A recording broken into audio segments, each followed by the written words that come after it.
ನಮಸ್ಕಾರ ಸ್ನೇಹಿತರೆ, ಪ್ರಗತಿ ಚಾನಲ್ಗೆ ಆತ್ಮೀಯವಾದ ಸ್ವಾಗತ. ಇಂದಿನ ಅಡಿಕೆಯ ಧಾರಣೆ ಅಂದರೆ ಶಿವಮೊಗ್ಗದಲ್ಲಿ ಅಡಿಕೆಯ ಬೆಲೆ ಒಂದು ಕ್ವಿಂಟಲ್ಗೆ ಎಷ್ಟು ಬೆಲೆಯನ್ನು ಹೊಂದಿದೆ ಅಂತ ಇದೊಂದು ವಿಡಿಯೋದಲ್ಲಿ ಸಂಪೂರ್ಣವಾಗಿ ನೋಡಿಕೊಂಡು ಬರೋಣ. ಹೊಸದಾಗಿ ಯಾರು ಚಾನಲ್ ನೋಡ್ತಾ ಇದ್ದರೆ ಚಾನಲನ್ನು ತಪ್ಪದೆ ಈಗಲೇ ಸಬ್ಸ್ಕ್ರೈಬ್ ಆಗಿ. ಇಂದು ಶಿವಮೊಗ್ಗದಲ್ಲಿ ಸರಕು ಅಡಿಕೆಯ ಬೆಲೆ ನೋಡುವುದಾದರೆ 84,000 ರೂಪಾಯಿದಿಂದ 93,000 84,000ದಿಂದ 93,000 ರೂಪಾಯಿವರೆಗೆ ಶಿವಮೊಗ್ಗದಲ್ಲಿ ಸರಕು ಅಡಿಕೆಯ ಬೆಲೆ ಒಂದು ಕ್ವಿಂಟಲ್ಗೆ ಇದೆ. ಹಾಗೆ ಬೆಟ್ಟೆ ಅಡಿಕೆಯ ಬೆಲೆ ನೋಡುವುದಾದರೆ ಶಿವಮೊಗ್ಗದಲ್ಲಿ 55,000ದಿಂದ 63,000 55,000ದಿಂದ 63,000 ರೂಪಾಯಿವರೆಗೆ ಬೆಟ್ಟೆ ಅಡಿಕೆಯ ಬೆಲೆ ಶಿವಮೊಗ್ಗದಲ್ಲಿ ಒಂದು ಕ್ವಿಂಟಲ್ಗೆ ಇದೆ.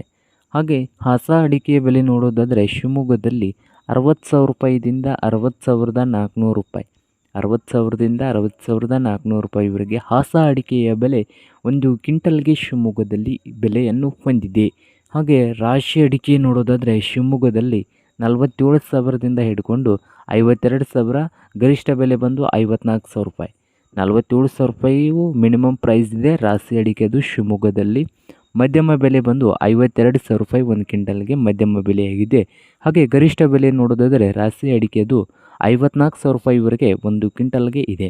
ಹಾಗೆ ನೋಡೋದಾದರೆ ಹೊಸನಗರದಲ್ಲಿ ರಾಶಿ ಇಡೀ ಅಡಿಕೆ ಬಂದು 44,000ದಿಂದ 53,000. ಹಾಗೆ ಶಿವಮೊಗ್ಗದಲ್ಲಿ ರಾಶಿ ಇಡೀ ಅಡಿಕೆ ಬಂದು 44,000ದಿಂದ 54,000 ರೂಪಾಯಿ ಒಂದು ಕ್ವಿಂಟಲ್ಗೆ. ತೀರ್ಥಹಳ್ಳಿಯಲ್ಲಿ ರಾಶಿ ಅಡಿಕೆಯ ಬೆಲೆ ನೋಡೋದಾದರೆ 48,000ದಿಂದ 49,000 ರೂಪಾಯಿವರೆಗೆ ತೀರ್ಥಹಳ್ಳಿಯಲ್ಲಿ ಒಂದು ಕ್ವಿಂಟಲ್ಗೆ ಬೆಲೆಯನ್ನು ಹೊಂದಿದೆ. ಗೊರವಲು ಅಡಿಕೆ ಬಂದು ಶಿವಮೊಗ್ಗದಲ್ಲಿ ಒಂದು ಕ್ವಿಂಟಲ್ಗೆ ನೋಡೋದಾದರೆ ಕನಿಷ್ಠ ಬೆಲೆ ಬಂದು 40,400 ರೂಪಾಯಿವರೆಗೆ ಇದೆ. ಒಂದು ಕ್ವಿಂಟಲ್ಗೆ 40,400 ರೂಪಾಯಿವರೆಗೆ ಬೆಲೆಯನ್ನು ಹೊಂದಿದೆ. ಹಾಗೆ ನೋಡೋದಾದರೆ ಮತ್ತೊಂದು ಗೊರವಲು ಅಡಿಕೆಯ ಬೆಲೆ ಹೊಸನಗರದಲ್ಲಿ 36,000 ರೂಪಾಯಿದಿಂದ 41,000 36,000ದಿಂದ 41,000 ರೂಪಾಯಿವರೆಗೆ ಗೊರವಲು ಅಡಿಕೆ ಹೊಸನಗರದಲ್ಲಿ ಒಂದು ಕ್ವಿಂಟಲ್ಗೆ ಇದೆ. ಕೆಂಪು ಗೋಟು ಬಂದು ಒಂದು ಕ್ವಿಂಟಲ್ಗೆ ನೋಡೋದಾದರೆ ಹೊಸನಗರದಲ್ಲಿ 36,000 ರೂಪಾಯಿವರೆಗೆ ಒಂದು ಕ್ವಿಂಟಲ್ಗೆ ಬೆಲೆಯನ್ನು ಹೊಂದಿದೆ. ಹಾಗೆ ಇಂದು ಶಿಕಾರಿಪುರದಲ್ಲಿ ರಾಶಿ ಅಡಿಕೆ ಬಂದು ನೋಡೋದಾದರೆ ಒಂದು ಕ್ವಿಂಟಲ್ಗೆ 40,000ದಿಂದ 48,000 ರೂಪಾಯಿವರೆಗೆ ಬೆಲೆಯನ್ನು ಹೊಂದಿದೆ. ನೋಡಿ ರೈತ ಬಾಂಧವರೇ.